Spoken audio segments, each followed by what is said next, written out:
Bom dia, pessoal.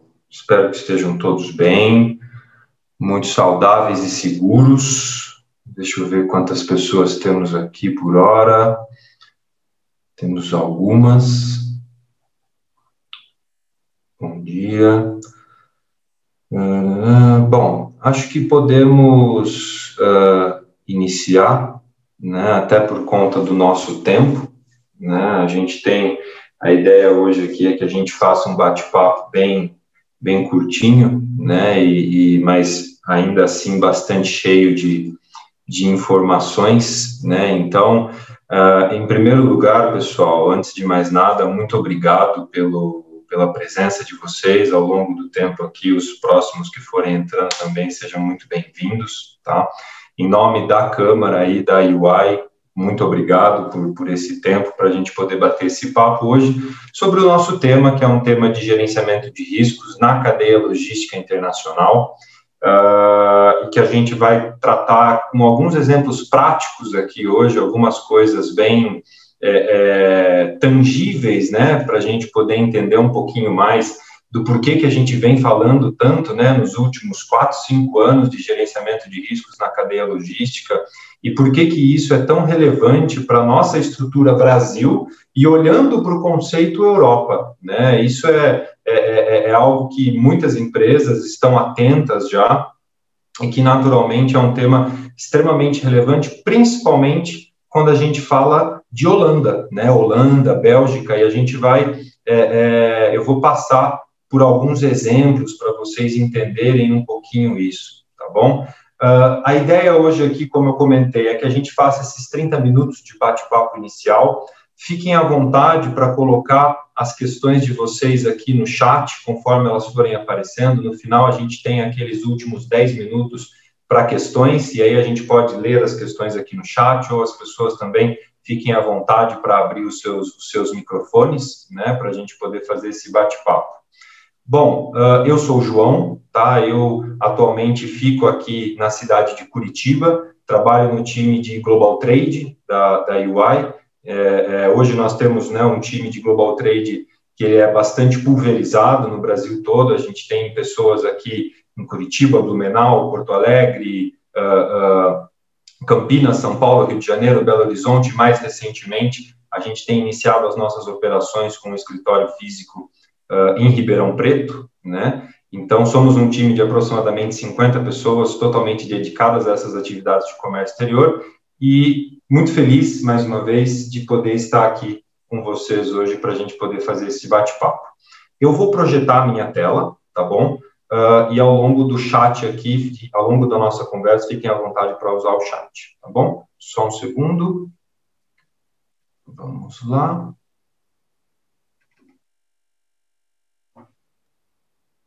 Legal. Opa. Vou passar esse aqui para cá.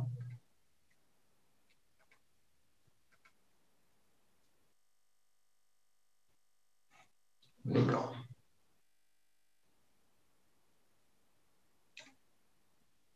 Bom, acredito que estejam todos vendo a minha tela já, né? Eu, muito embora esteja com os 2 monitores aqui, tá? Eu não estou conseguindo ter a visibilidade do chat por hora, então, por favor, também fiquem à vontade para interromper se tiver alguma coisa mais específica que vocês precisem, tá bom?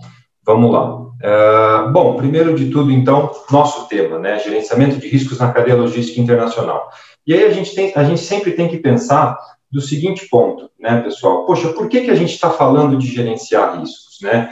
E aí eu vou passar nessa agenda nossa com vocês aqui hoje todos esses tópicos. O porquê gerenciar o risco, os pontos de atenção na gestão de risco na cadeia internacional, como gerenciar esse risco em termos muito breves, né? Claro que a gestão do risco ela é algo muito complexo e contínuo, né? Os programas mundiais que existem hoje para a gestão do risco. Depois a gente passa para algumas principais dúvidas e conceitos dúbios, né, que existem dentro da gestão de risco, tá bom?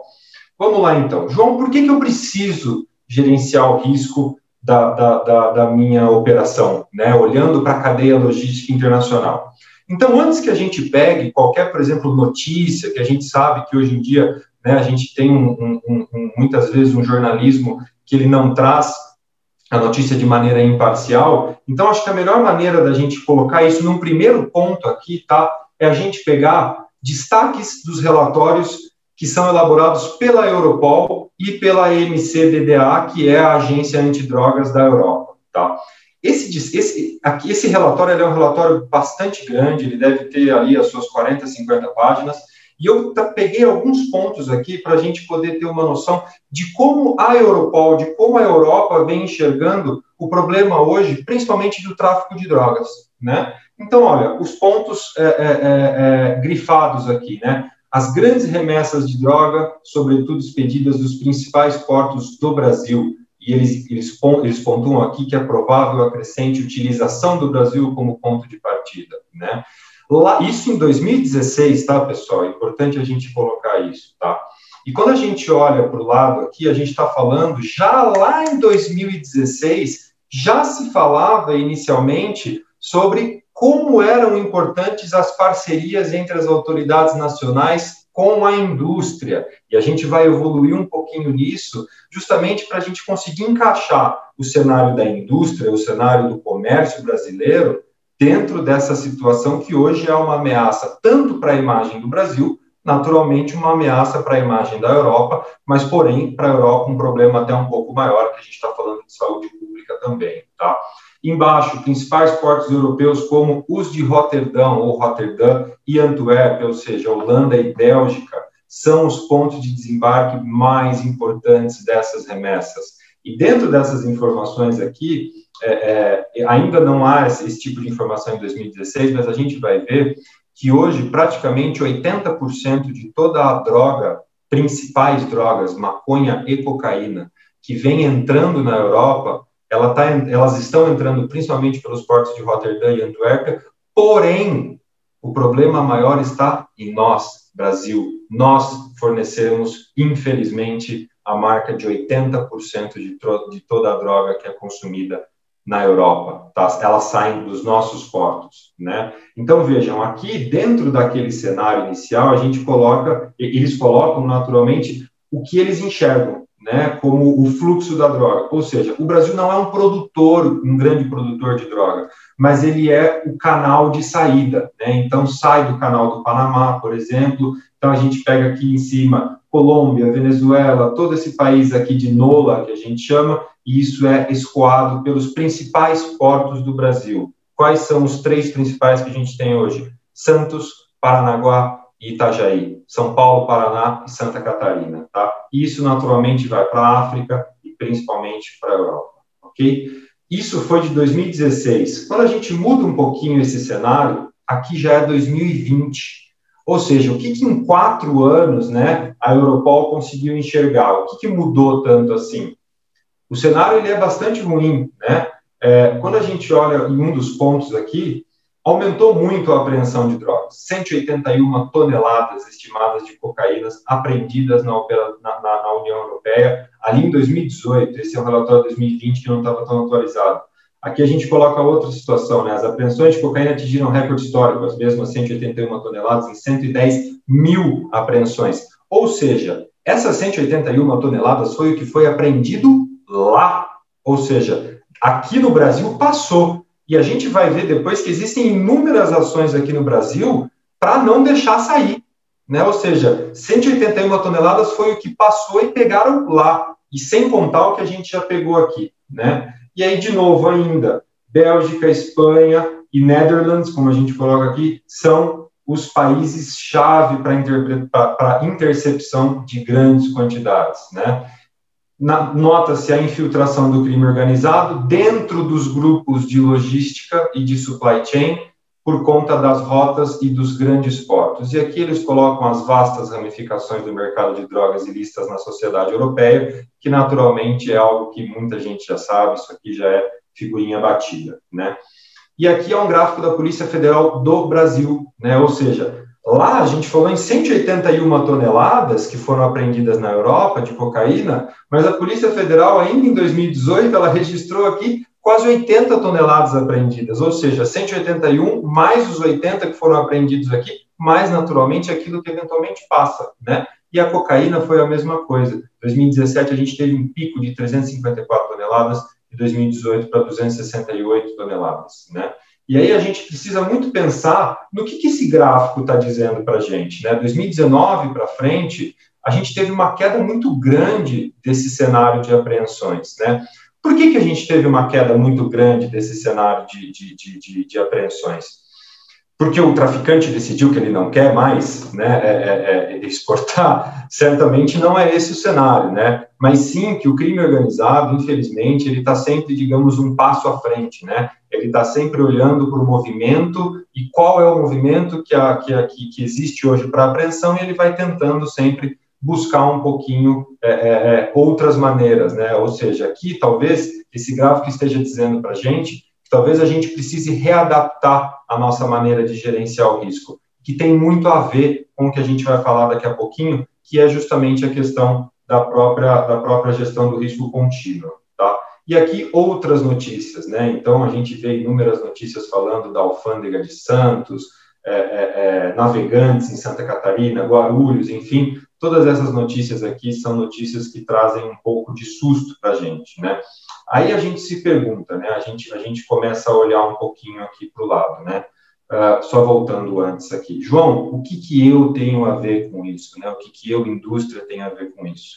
E se vocês me permitirem, eu tenho um breve vídeo, ele tem não mais do que 2 minutos aqui, para a gente poder falar, para vocês entenderem um pouquinho o que é. É uma matéria de 2018, que foi publicada no site UOL, e que traz uma reflexão muito clara do porquê nós, né, empresas, iniciativa privada, o que é que a gente tem a ver com tudo isso.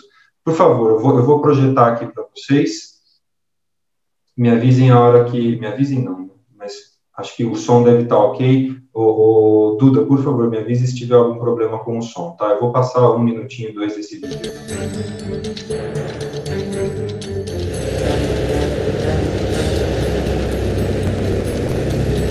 Agentes da Receita Federal estão em uma lancha seguindo traficantes de drogas. Os criminosos estão neste pequeno barco. Eles amarram uma mochila com cocaína a uma corda. Seus comparsas no navio cargueiro recolhem a droga, que logo depois será apreendida. Esta ação é sinal de um problema recente. Os portos brasileiros passaram a fazer parte de uma das maiores rotas do narcotráfico para a Europa, a Rota do Narcosul. O tráfico de cocaína marítimo tende a crescer e tende a crescer fortemente. Por quê? Porque esse novo canal que se estabeleceu entre a Bolívia, o Paraguai e o Brasil, que não existia antes, agora fornece uma rota segura para que a droga saia de sua origem e chegue ao seu destino.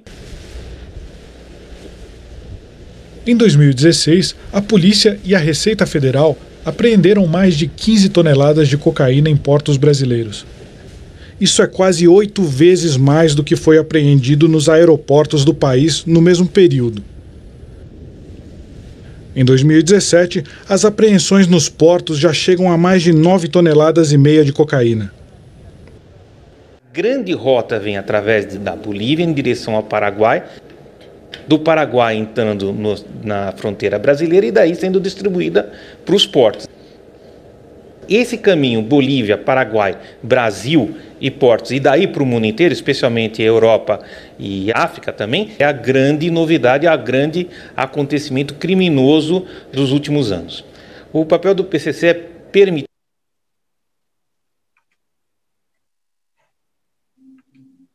Vou voltar aqui para a apresentação. Então, vejam, né, como a gente pode ver, olha o elo, né, olha onde está o elo do nosso problema maior aqui, né? O que essa reportagem estava nos falando? Tem cargas de empresas lícitas que trabalham de maneira correta, sendo utilizadas para o transporte de cocaína, para o transporte de drogas, para o transporte de ilícitos para a Europa, né? Isso pega muito lá no agronegócio, no granel, isso pega desde o automotivo, né? É muito importante a gente ter a clareza de que essas situações não necessariamente estão vinculadas ao tipo de produto que é exportado, elas estão vinculadas à disponibilidade e à vulnerabilidade das pessoas que estão envolvidas nesse processo. Por isso que a gente sempre vai falar, então, da gestão de riscos, né? A gestão de riscos, ela ajuda em tudo isso, principalmente no que eu digo aqui, na criação de valores, tá? E por que ela cria valor, a gestão do risco? Porque ela tem que estar sempre alinhada com o objetivo da empresa, né? Se eu olho para o objetivo da empresa, eu consigo fazer uma árvore embaixo disso, né? Uma ramificação embaixo disso, para poder gerenciar esse risco. Vamos dar um exemplo aqui, tá, pessoal? Empresas de logística, né? Realizar as operações logísticas de forma eficiente, ser a primeira escolha dos clientes, gerar valor para os investidores, ser percebida como uma empresa modelo, garantir a conformidade dos processos, são alguns exemplos que a gente colocou aqui de objetivos que a gente tem nas empresas e que, naturalmente, a gente vai encontrar em muitos quadros das empresas, naquele missão, visão, valores e tudo mais, né? Desculpa, e aí, naturalmente, o que acontece? Se a gente começar a olhar esses objetivos, essa missão, visão, valores, né? Vamos pegar o primeiro ponto aqui, realizar as operações logísticas de forma eficiente. Se eu sou eficiente, mas a minha carga está levando 1 tonelada de cocaína para a Europa, talvez a minha eficiência não seja o meu ponto mais forte, né? Chega rápido, mas chega errado, né? Aquilo que a gente costuma falar. Gerar valor para investidores. Que investidor que gosta de ver o nome da tua empresa sendo, o container da tua empresa sendo aberto, justamente porque o container dela foi utilizado para esse fim, né? Para um fim ilícito, né? Então, qual que é o ponto principal que a gente precisa olhar aqui agora e a gente já passa para os pontos de atenção no gerenciamento de riscos, tá? A grande ideia do gerenciamento de riscos é ter a noção de que não existe risco zero. Existe um risco controlado, existe um risco em níveis aceitáveis para aquilo que a empresa trabalha. Vamos usar um exemplo de um hospital, né? Um hospital que tem uma matriz de risco, ele consegue conviver, por exemplo, com uma situação provável de perda de vida do paciente, mas aquele cara mais ou menos, né, aquela pessoa mais ou menos, então se ele perder é um impacto baixo, né? Um hospital não consegue conviver com isso. Então, o nível de risco aceitável para um hospital é muito baixo, é quase perto de zero, né? Para as empresas, a gente tem que adaptar esse nível de risco para que elas consigam enxergar até onde elas conseguem trabalhar, e aqui, principalmente nesse tema nosso, olhando para a cadeia logística internacional. Então, aqui a gente tem que considerar sempre o quê? Contextos externos e contextos internos, né? E aqui eu faço uma ênfase, tá?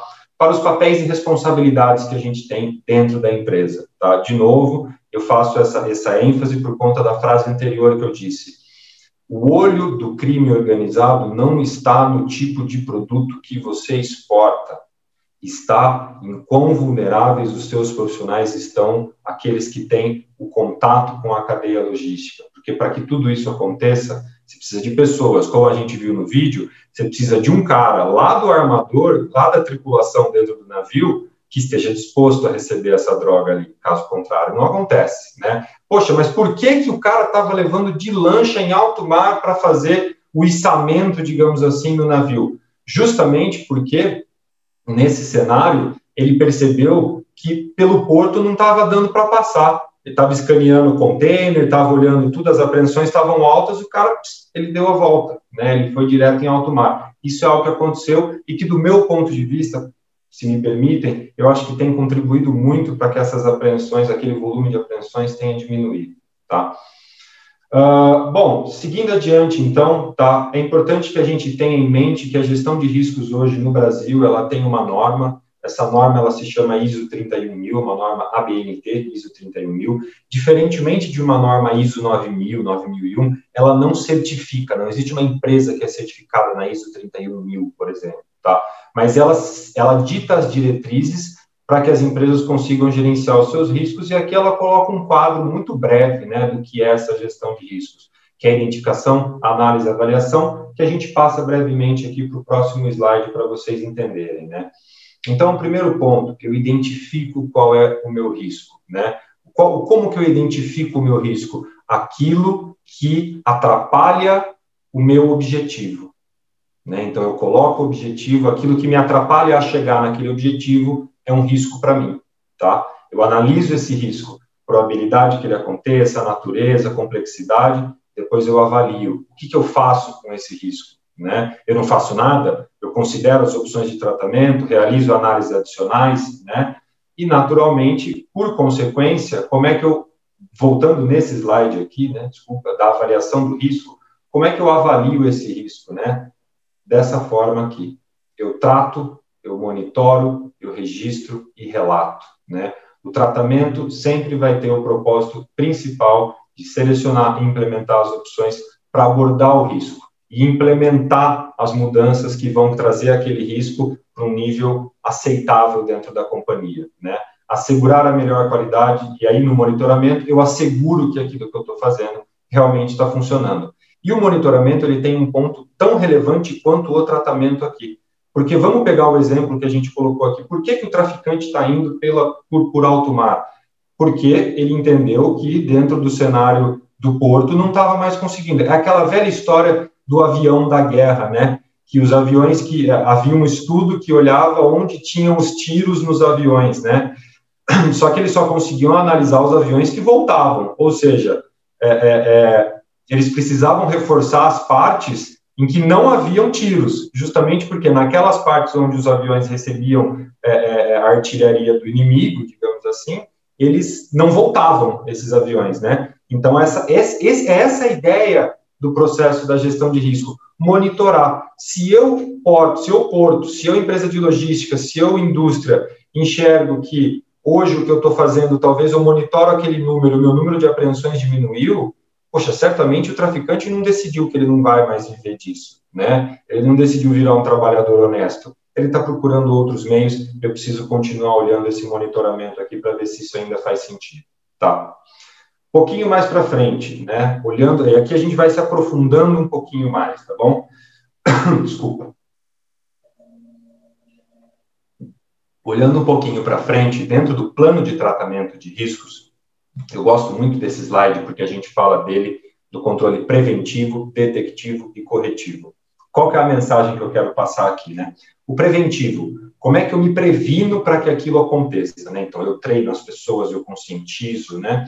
Às vezes isso falha, né? E às vezes, quando isso falha, eu preciso mudar para o detectivo. O detectivo, às vezes, né? Aqui a gente coloca exemplo, câmera de monitoramento, sensor perimetral, equipe de vigilância e tudo isso, né? E eu costumo dizer que se o preventivo não funciona e o detectivo não funciona, nós vamos pegar só aqui na frente com o corretivo, né? Ou seja, o corretivo é o pior cenário que a gente tem, né? Porque o risco, ele já virou fato e agora a gente tem que, primeira ação, quando a gente pega um problema num controle corretivo, é olhar para o preventivo e para o detectivo, porque alguma coisa tem que mudar, né?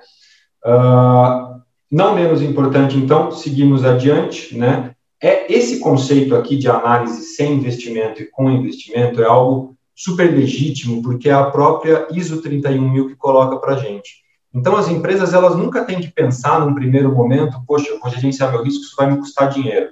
Às vezes vai, mas a grande maioria das vezes não. É uma premissa da gestão do risco, é uma premissa da ISO 31000, que a gente sempre consiga fazer a gestão do risco, ou pelo menos diminuir o risco sem qualquer investimento, né? Então, aqui a gente coloca alguns exemplos, atualização de procedimentos, realocação de pessoas, reformulação de processos.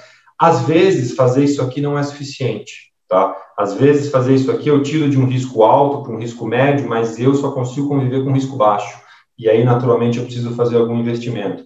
Mas essa análise com investimento, ela só pode acontecer depois que essa análise sem investimento já foi completamente esgotada, né? Então, esse é um ponto que é importante desmistificar. A gestão do risco não necessariamente ela tem que ter um custo a toque de caixa, tá bom? Vamos olhar um cenário aqui, né? Sem investimento financeiro, um evento de risco, contaminação da unidade de carga no momento da estufagem na empresa exportadora. Eu tenho causas, inexistência de procedimento formal, falta de registros fotográficos, e os efeitos, né, inconformidades perante a Receita Federal, elevação de risco de não confiabilidade pelo programa OEA, por exemplo, que a gente vai falar um pouquinho para frente. Sem investimento, eu consigo fazer tudo isso aqui. Atualizar, implementar procedimento, realocar pessoas, treinar pessoas, implementar controles adicionais, realizar treinamentos. Tudo isso é sem investimento. Às vezes, não é suficiente. Aí eu preciso fazer o quê? eu preciso investir. Eu vou ter que instalar um sistema novo de monitoramento, eu vou ter que contratar novas pessoas, eu vou ter que colocar controles adicionais e eu vou ter que contratar um especialista externo, e isso tem um custo. Tá? Então, essa é uma análise bem breve para a gente poder fazer a conexão do que é investimento com e sem, do que é o gerenciamento de risco sem e com investimento financeiro. E aqui, para vocês terem ideia, essa é uma tabela bem antiga que a Receita Federal publicou, do que ela entendia lá atrás, né, que era uma matriz de risco. Né? A matriz de risco ela é sempre com base em quê? Probabilidade e consequência. E aqui, vejam, ela colocava um verdinho, né, que para ela, naquele momento, quando ela olhava para o programa OEA, ela tinha uma ideia de que isso aqui era um risco aceitável. E aí depois ela evoluiu isso e ela entendeu que isso aqui era só um exemplo, né? Como eu dei o exemplo do hospital no começo. Muitas vezes isso aqui não é realidade. Tem empresas que conseguem conviver nessa faixa do 20, 24, 17, tem empresas que só vão conseguir conviver nessa faixa do 10 a 8.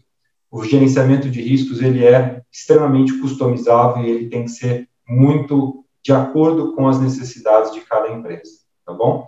Vou dar um exemplo aqui para vocês de como a gente pensa nessa gestão do risco, né? No primeiro, e ainda assim, o mesmo evento de risco, né? Entrada de carga contaminada nas dependências do terminal, né? Quando a gente olha para isso, eu olhei o risco, olhei a causa, ninguém inspecionou, beleza. Poxa, qual que é o efeito? Elevei meu risco, né? Não estou em conformidade com a ISO 31000, com o programa OEA. Poxa, que pena. Então, eu tenho um nível de risco inerente, tá? Ou seja, aquele risco quando a operação não tem nada, não tem controle nenhum, né? Então, esse é o inerente. Então, para mim, poxa, está muito alto. 5 de probabilidade, 27 de consequência, naquele exemplo de trás, tá? Da planilha, daquela tabelinha de trás. Mas essa conta, esse vezes aqui que a gente faz probabilidade versus consequência, ele pode ser 1 por 1, 2 por 2, 3 por 3, isso é indiferente, tá? Depois, o que eu faço, né? Eu trato esse risco, eu monitoro esse risco, e aí isso que já existe, até eu chegar, então, no meu nível de risco residual. Então, vejam, vermelhinho não reflete a minha operação. É o meu risco como se eu não tivesse controle nenhum. Amarelinho é a minha operação como eu vejo hoje, com o que existe hoje. Poxa, mas ainda assim está no médio. Para mim não funciona. Eu preciso fazer alguma coisa. Eu vou ter mais tratamento, eu vou ter mais monitoramento, até que eu chegue no meu nível de risco futuro, que está verde, eu baixei ele para 16, tranquilo. Pode ser que daqui a um ano a minha operação mude e ele volte para o amarelo. Eu preciso sempre continuar olhando isso aqui com muito carinho, tá? Bom, e o que a gente tem hoje de programas mundiais de gerenciamento de riscos? O mais disseminado entre todos eles, né, é o OEA, né, Operador Econômico Autorizado, tá? Ele tem uma base europeia, né, isso é muito bom, então ele é muito disseminado na Europa, ele tem origem europeia, mas ele é muito similar, por exemplo, quando a gente olha para um CITPAT dos Estados Unidos, né? E aí, naturalmente, o que ele traz para a gente aqui, né? No Brasil, a gente ainda tem benefícios adicionais, né? As empresas que se certificam em relação ao OEA, elas têm benefícios adicionais, olhando sempre a cadeia completa, pessoal. O importador, o exportador, o depositário, o porto, o aeroporto, a transportadora, o despachante, as empresas de despacho, né, e os agentes de carga, tá? Toda a cadeia pode se certificar, tá bom? E aqui a gente tem inúmeros benefícios para essa certificação que são concedidos no Brasil e que em outros países as empresas se certificam porque elas entendem que é relevante ter um gerenciamento de risco na cadeia. Aqui no Brasil a gente ainda tem o bônus de que a gente tem benefícios em relação a isso. Por exemplo, a questão dos canais, né? A redução do canal vermelho, parametrização imediata das declarações e aqui a grande sacada, que é o registro sobre águas, né? A importação sobre águas, desembaraçar a mercadoria antes mesmo que o próprio navio, né, esteja atracado no porto. Tá bom, pessoal? Eu estou passando bem brevemente pelos pontos aqui, de forma bastante simples aqui, tá? Mas, claro, que todos esses pontos que a gente está passando, eles podem ser aprofundados. Isso aqui é um tema que a gente pode falar um dia inteiro sobre ele, né? Mas, de toda sorte, também, esse evento, ele fica gravado, e aí vocês podem consultar depois, ou até mesmo a Maria Eduarda compartilha os meus contatos, e nós estamos à total disposição de vocês. Por último, e não menos importante, tá, para a gente finalizar essa ideia da gestão do risco que a gente tem aqui hoje, eu trouxe uma análise aqui, né, que cabe para todas as empresas de todos os segmentos, né? João, você falou muito sobre o nível de risco aceitável para a minha empresa. Como é que eu sei qual é o nível de risco aceitável para a minha empresa? Essas perguntinhas aqui, elas são chaves, né? Eu compreendo a natureza do risco e as suas características, né? Qual é a quantidade e o tipo de risco que a gente pode assumir em relação aos nossos objetivos, aqueles que a gente colocou lá atrás, né? A organização, ela tem obrigações e ponto de vista das partes interessadas, então o contexto externo, né? Qual o nível de risco aceitável que não nos impeça de alcançar nossos objetivos e, naturalmente, uma análise crítica dos critérios estabelecidos. E aí, vejam só, né? Eu coloquei aqui propositalmente uma análise que fala, que a gente até então falou muito da cadeia logística internacional, mas eu queria trazer uma análise que eu coloquei propositalmente sobre NCM, porque NCM também é uma maneira de gerenciar o risco. Por quê? A Receita Federal, tanto na entrada quanto na saída, ela monitora quais são as cargas que são mais expostas, né, a esse tipo de contaminação. Eu reforço a primeira palavra. O tráfico de drogas não se importa com a sua carga. Ele se importa com o quão vulnerável estão as pessoas ao longo da cadeia logística. Mas, para a Receita Federal, como ela não consegue inspecionar 100% das cargas, ela precisa ter essa visibilidade, às vezes, de qual carga é mais fácil.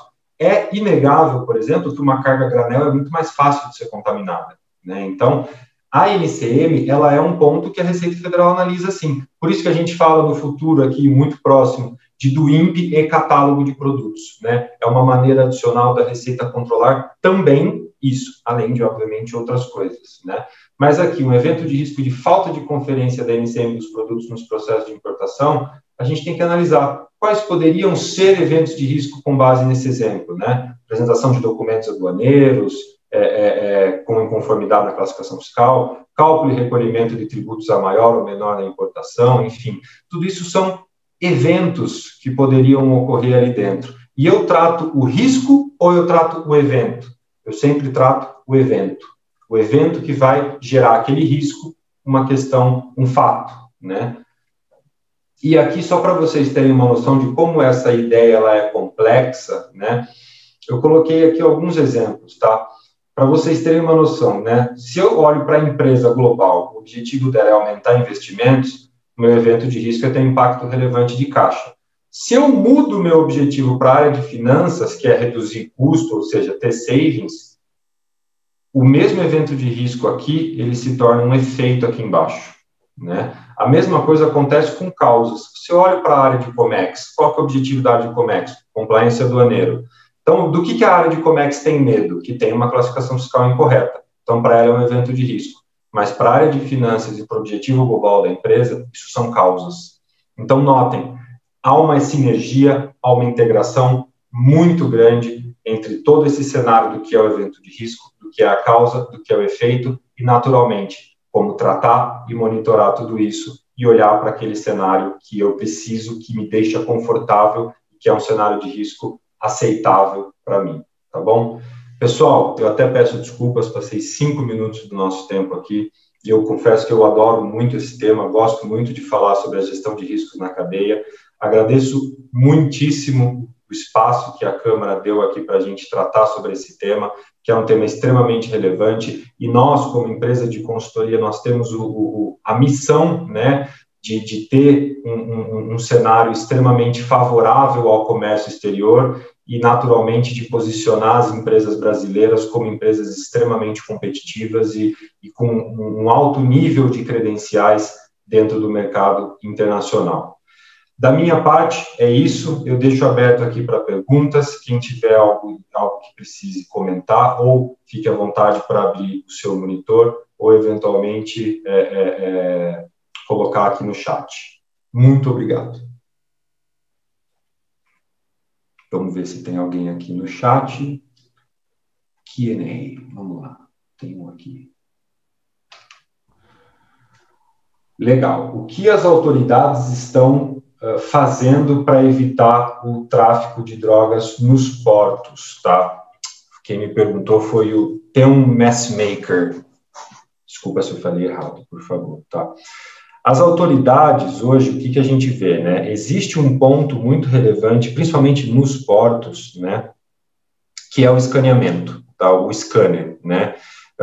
Só que, naturalmente, a Receita Federal ela não consegue escanear tudo. Então, a Receita Federal, hoje, em conjunto com a Polícia Federal, ela faz análises para garantir que ela olhe as cargas que têm maior risco. Vou dar exemplo para vocês aqui, tá?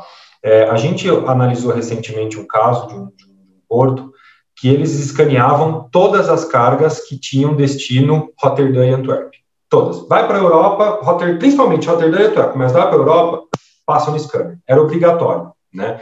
E aí, o que o tráfico de drogas percebeu? Espera um pouco. Mas tudo que está indo para a Europa está sendo escaneado, a gente está perdendo. E aí, o que eles fizeram? Começaram a contaminar dentro do terminal. De novo, pessoas vulneráveis, né? Começaram a contaminar dentro do terminal. Baixou aquela taxa de apreensão. Pô, vamos escanear 2 vezes o que vai para a Europa. No primeiro scanner passava limpo, no segundo pegava. Naturalmente, o tráfico de drogas se mexe, né? Poxa, mas e agora? Né? O que acontece dentro desse cenário, né? A Receita começou a perceber que tinha muita coisa entrando com destino China, por exemplo, que não era um ponto de atenção da Receita Federal.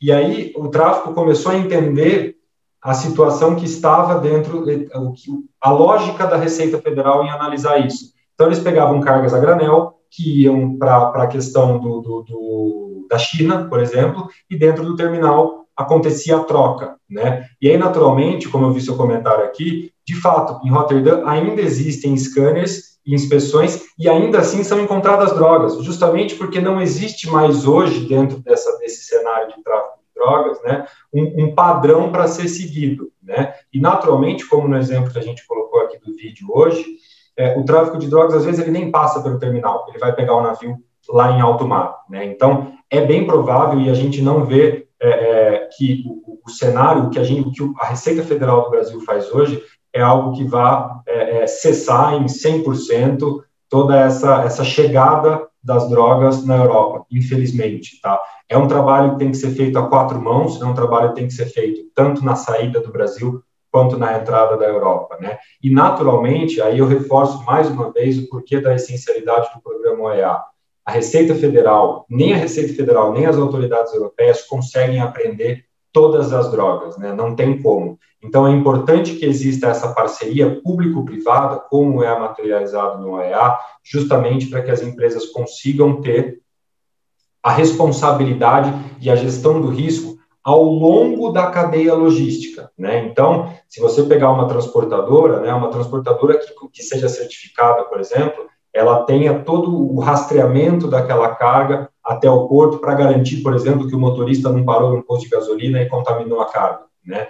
Então, são situações como essas que a gente precisa garantir que há a gestão do risco de ponta a ponta. Mas, infelizmente, como eu coloquei no início, a gestão do risco ela é para colocar em níveis aceitáveis. O risco nunca vai ser zero. E o tráfico de drogas, infelizmente, ele é um trabalho que quanto mais se faz, né, ele é algo extremamente adaptável, né, ele se adapta muito rápido, né. Eu costumo brincar que a gente tem muito a aprender com esse pessoal, né? Se esse pessoal usasse tudo isso para o bem, né, eu acho que a gente tem muito a aprender, porque a agilidade na adaptação que essas pessoas têm é algo extremamente grande. Então, se a gente olhar, quanto mais pessoas do bem, né, eu costumo brincar, a gente estiver dentro desse cenário, melhor né, a gente consegue garantir que a gente tem uma cadeia logística internacional extremamente robusta, né? E estou vendo seu comentário aqui, sim, concordo, né? Nós estamos na ponta do iceberg, né? Infelizmente, eles estão infiltrados, eles estão dentro de grande parte da cadeia logística, né? O ponto final daquele vídeo que eu passei, ele fala um pouquinho de PCC, ele fala um pouquinho sobre, né, a presença do PCC dentro dos portos e, enfim, profissionais infiltrados. De novo, né, a gente vai sempre bater naquele ponto que é da vulnerabilidade das pessoas dentro dessa cadeia. Às vezes elas não são só vulneráveis, às vezes elas estão realmente interessadas em contaminar uma carga ou alguma coisa nesse sentido, tá bom? Obrigado, Teon, por todos os seus comentários aqui. Obrigado mesmo. Pessoal, Eu sei que o nosso evento ele tinha 40 minutos de duração, tá? Mas fiquem à vontade. Deixa eu ver, acho que tem uma outra pergunta aqui. Você entende que as empresas OEA são mais visadas para a contaminação de cargas por serem submetidas a menor número de fiscalização? Se positivo, você entende que o aumento do número de operadores elegíveis à certificação pode melhorar o cenário? Existe perspectiva de inclusão de outros operadores no programa, além daqueles indicados pela legislação? Vamos lá, primeira pergunta, tá? Se eu entendo que as empresas OEA são mais visadas para a contaminação de cargas, sim, são. Elas são mais visadas para a contaminação de carga, sim. Essa é a minha visão, João, tá? Por quê? Justamente por isso. Há uma visão dentro, né, digamos assim, do tráfico de drogas ali, que as pessoas, elas não têm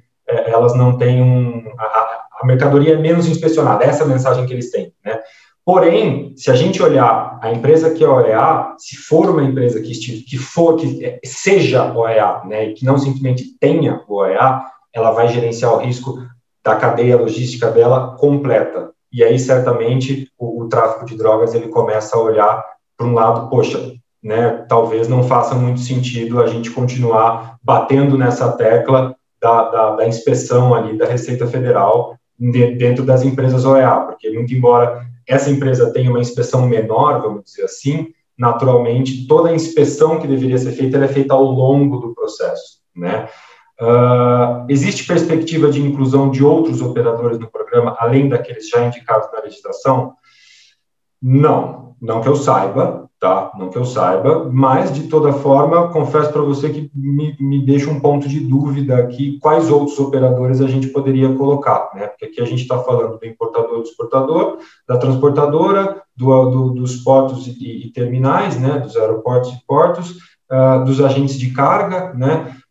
Enfim, talvez eu esteja com alguma limitação aqui de pensar quais outros players poderiam estar dentro desse cenário, mas eu particularmente não conheço, não tenho conhecimento de nenhum ponto adicional que possa entrar dentro desse cenário de outros players, tá? O que a gente teve no passado, sim, foi um cenário de despachantes, né, que o despachante CPF podia se certificar, mas isso foi revogado, né? Hoje em dia não existe mais a certificação para o despachante CPF, existe a certificação para as empresas de despacho, tá bom? Obrigado, Gabriela, pela pergunta.